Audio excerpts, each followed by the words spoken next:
The category: BJ, Jane, Barney, and Chico. Okay, shouldn't be too tough. This question's going to be worth $1,000. Hope you're ready, because here's one coming at you.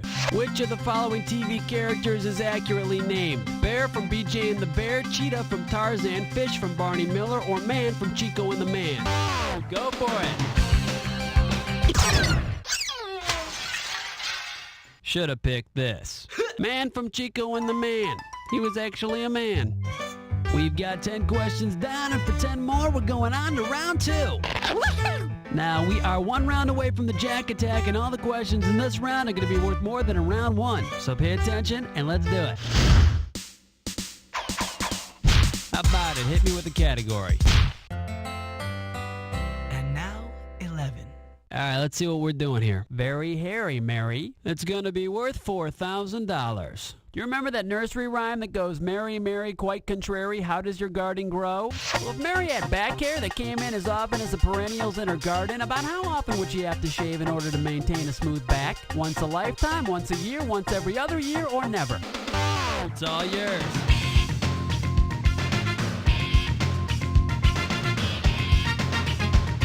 Biennial, and bye to your points. Here's what you should have guessed. A perennial is a plant that only comes in about once a year. I wonder if Mary's ever considered electrolysis. Okay, pick a category.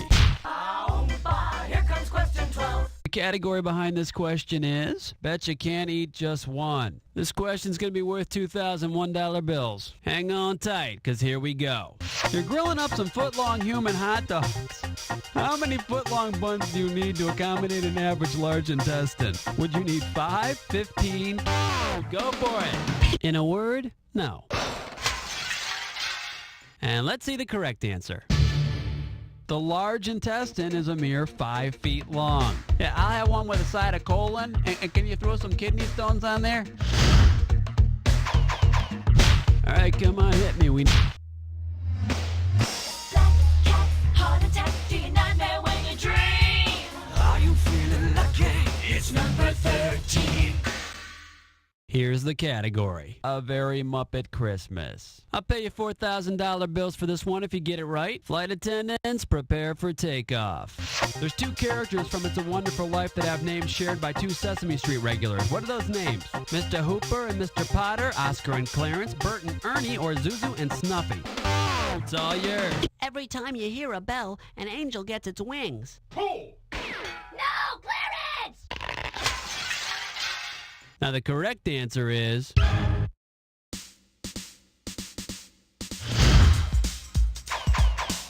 How about it? Hit me with a category.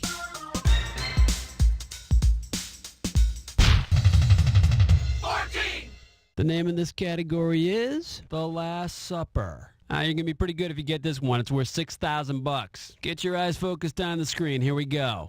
In the movie Jaws, an autopsy is performed on a shark. Which of the following items had the shark eaten? A deflated beach ball, a Louisiana license plate, a disembodied hand with a mood ring on it, or a canned ham still in the can? Go for it. Your mood ring just turned black. Too bad you didn't pick this. A Louisiana license plate. I guess the shark had already digested the car. Okay, pick a category. Here's question 15. This one's gonna be chocolate and asinine cartoon characters. And if you can figure this one out, I can pay you $4,000. Imagine, if you will, a Kathy comic strip in which our noseless heroine has a bad case of PMS. Craving chocolate, Kathy finds a place that sells her a piece of chocolate that is 144 square feet in size. How big does the bed of the rental truck need to be in order for her to get it home? 11 by 11, 13 by 11, 12 by 12, or 20 by 14? It's all yours. Gonna have to dock you for that. And here's the right answer. 12 feet by 12 feet. Area is the product of the length and the width. How about it? Hit me with the category. Question number 16. And I like it too. The category is crime fighters and aviation. I'm paying out $2,000 if you get this one right. Okay, let's see you complete this analogy. The bat plane is to Batman as. Bird glider is to Robin. President is to Air Force. Go. Wonder Woman's preferred way to travel by invisible jet. I bet traffic control loves her. All right, come on, hit me. We need a category. Uh-oh, mess butt tit slime chore. Once again, it's time for a ticklish pest go. All right, now here's your category for this gibberish question. How to rationalize imperfection. The opening value for this gibberish question is going to be $10,000. Okay, now remember, you don't have all the time in the world here. The less time you take, the more money you make. Remember, you can't screw on a gibberish question. You ready? Let's see if you can untangle this one. What does this rhyme with? Stew, grout love, me paint pad.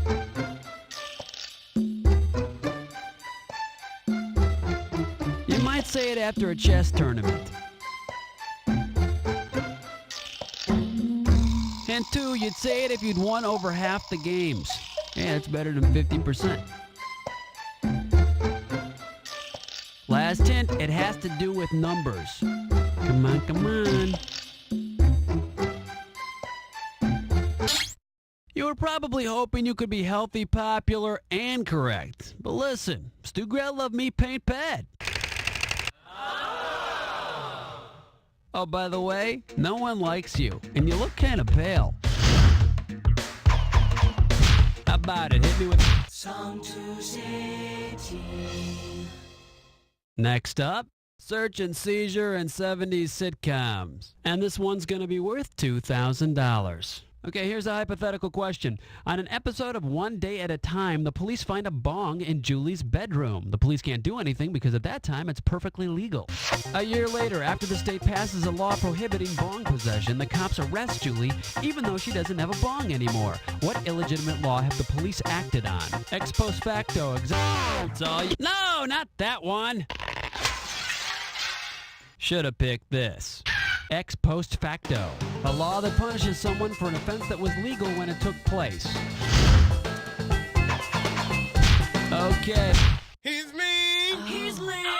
That's the 19. The category behind this question is Laverne and Shirley and business theory. Hello, this one's going to be worth $6,000. Imagine an episode of Laverne and Shirley on which Lenny and Squiggy open up their own business.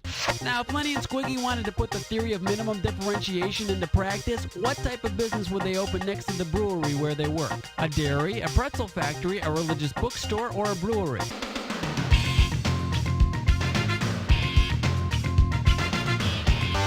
Go for it. They'd open up another brewery.